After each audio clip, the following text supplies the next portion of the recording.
வெற்றிவேல் முருகனுக்கு அரோகரா. முருக பக்தையாகிய நான் மகாலட்சுமி சவுந்தரராஜன்.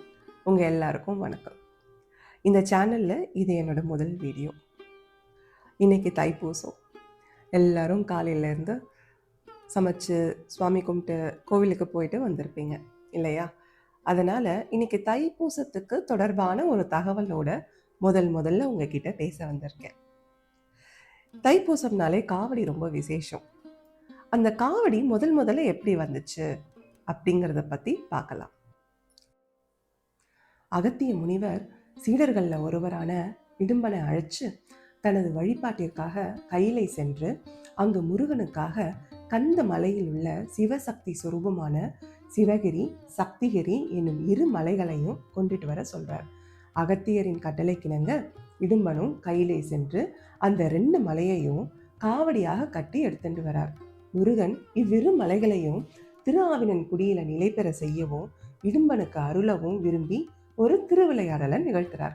இடும்பன் வழி தெரியாமல் திகைத்த போது முருகன் குதிரை மேல செல்லும் அரசனை போல தோன்றி இடும்பனை ஆவினன்குடிக்கு அழைத்து வருகிறார். அங்கே ஓய்வெடுத்துக் கொள்ளும்படியும் கூறுகிறார்.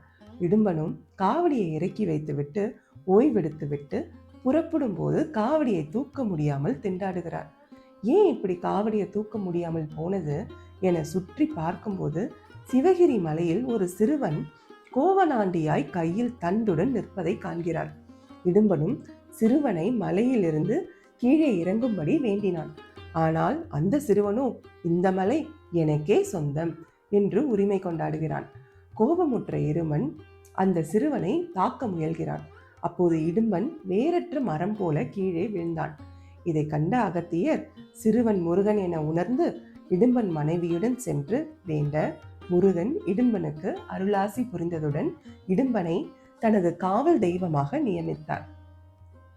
அப்போது முருகன் இடும்பனை போல காவடி ஏந்தி சந்தனம் பால் மலர் போன்ற அபிஷேக பொருட்களை தன் சன்னதிக்கு எடுத்து வருபவர்களுக்கு அருள் பாலிப்பதாக வாக்களித்தார்.